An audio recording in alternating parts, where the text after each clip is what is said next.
자, 바로 본론으로 들어가 보죠. 오늘 우리는 정말 흥미로운 원자료 분석을 하나 살펴볼 건데요. 바로 예수의 실제 가르침과 사도 바울의 기록을 나란히 놓고 비교해 보는 겁니다. 이 두 목소리가 진짜로 어떻게 연결되는지, 아니면 혹시 우리가 몰랐던 어떤 틈이 존재하는지 오직 원문에 기반해서 낱낱이 파헤쳐 보겠습니다. 시작하기 전에 여러분께 아주 직설적인 질문을 하나 던지고 싶은데요. 사도 바울은 과연 예수와 완벽하게 동일한 메시지를 전했을까요? 사실 우리 대부분은 이 두 목소리가 100% 일치한다고 전제하는 시스템 속에서 자라왔잖아요. 하지만 소스 자료를 진짜 깊이 파고 들어보면요. 꽤 놀라운 발견들을 하게 됩니다. 이 의문을 풀기 위해 우리는 1670년으로 훌쩍 거슬러 올라가 봅니다. 혹시 바루흐 스피노자라는 철학자 들어보셨나요? 이 사람 고작 23살의 나이에 파문을 당합니다. 왜 그랬을까요? 바로 오늘 우리가 이 분석에서 하려는 것과 똑같은 행동을 했기 때문입니다. 그러니까 텍스트의 두 부분을 동시에 딱 펴놓고 내용이 서로 다를 때 이건 사실 같은 뜻이야 라며 억지로 우기기를 단호하게 거부했던 거죠. 자, 그럼 본격적으로 뛰어들어 볼까요? 오늘 우리가 사용할 핵심 도구는 바로 이 스피노자의 방법론입니다. 아주 단순하지만 강력하죠. 두 텍스트를 나란히 놓고 오직 쓰인 글자 그 자체에만 집중해서 일치 여부를 평가하는 겁니다. 억지로 조화시키려는 렌즈는 잠깐 빼두고요. 이 텍스트 그대로 읽는 방식을 통해 첫 번째 주제부터 열어보겠습니다. 증거 A, 율법, 그리고 신성한 출처에 대한 내용입니다.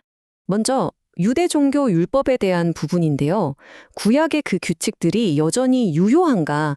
이 질문에 대해 두 사람은 완전히, 정말 말 그대로 완전히 정반대의 방향을 가리킵니다. 예수는 나는 율법을 폐하러 온 것이 아니라 완전하게 하려 왔다 하면서 율법의 가장 작은 부분조차 지켜야 한다고 강조하죠. 근데 반면에 바울은 어떨까요? 그리스도는 율법의 마침이 되시니라. 심지어 율법을 저주라고 표현하면서 그 시대가 아예 끝났다고 선언해버립니다. 여기서 진짜 기막히게 흥미로운 포인트가 등장하는데요. 바울은 자신의 복음을 부활한 그리스도에게서 개인적인 계시로 다이렉트로 받았다고 주장하잖아요.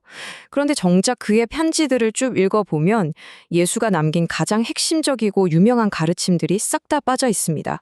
산상수훈 없고요. 탕자나 선한 사마리아인의 비유 없습니다. 심지어 십자가 위에서 저들을 사하여 주옵소서 했던 그 유명한 용서의 기도조차 바울의 기록에서는 아예 찾아볼 수가 없어요. 이게 분량을 생각해보면 더 충격적입니다. 바울이 썼다고 인정받는 서신서들이 대략 2,500줄 정도 되거든요. 근데 이 어마어마하고 방대한 분량 속에서 바울이 예수의 실제 어록을 인용한 횟수는요. 놀랍게도 단 2-3번에 불과합니다. 진짜 엄청난 수치죠. 다음으로 넘어가 보죠. 증거 B, 구원, 그리고 예수의 정체성에 관한 내용입니다. 기독교 신학의 가장 핵심, 그러니까 신은 구원을 위해 대체 무엇을 요구하는가 하는 아주 근본적인 문제인데요. 바울은 올바른 믿음을 가지는 것 자체가 구원의 조건이며 행위로 되는 게 아니라고 단호하게 설교합니다. 반면에 복음서의 예수는요, 최후의 심판이 사람들이 굶주린 자에게 밥을 줬는지, 아픈 사람을 찾아갔는지, 즉 현실 세계에서 사람들을 어떻게 대했는가 하는 물리적인 행동에 전적으로 달렸다고 묘사합니다. 근데 여기서 재미있는 인물이 하나 등판합니다. 바로 예수와 한 집에서 자란 실제 친동생 야고보인데요. 야고보는 대놓고 사람이 행함으로 의롭다 하심을 받고 믿음으로만은 아니니라 라며 바울의 주장에 정면으로 태클을 겁니다. 역사적으로 마르틴 루터가 이 야고보서의 내용이 얼마나 싫었으면 이 책을 아예 지푸라기 서신이라고 부르기까지 했죠. 예수의 정체성에 대한 두 텍스트의 대조도 정말 흥미진진한데요.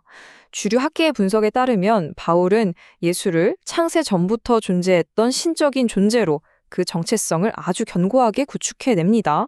그런데 정작 마가복음에서 예수는 하나님 한 분 외에는 선한 이가 없다면서 자신에게 주어지는 신적 칭호를 오히려 쓱 밀어내버리거든요. 자, 흐름을 타서 다음으로 넘어가 볼까요? 증거 C, 희생제사와 재림입니다. 서구 문명의 상당 부분은 피를 통한 거래, 즉 속죄라는 바울의 신학 시스템 위에 세워졌다고 해도 과언이 아닙니다.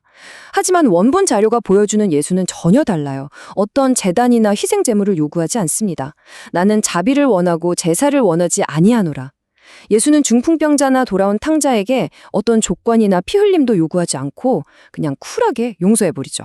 재림에 대한 시각차도 엄청납니다. 바울은 아주 분명하게 유효 기간을 딱 못 박았거든요. 주의 말씀으로 선언한다며 자신을 포함해 우리 살아남은 자들이 당대에 세상의 끝을 볼 거라고 했습니다. 문헌을 보면 이 선언 때문에 당시 실제 사람들이 미래 계획을 멈추고 심지어 가족을 꾸리는 것조차 포기했다고 해요. 하지만 기한은 지나버렸고 사람들은 그저 기다림 속에서 세상을 떠나야 했습니다.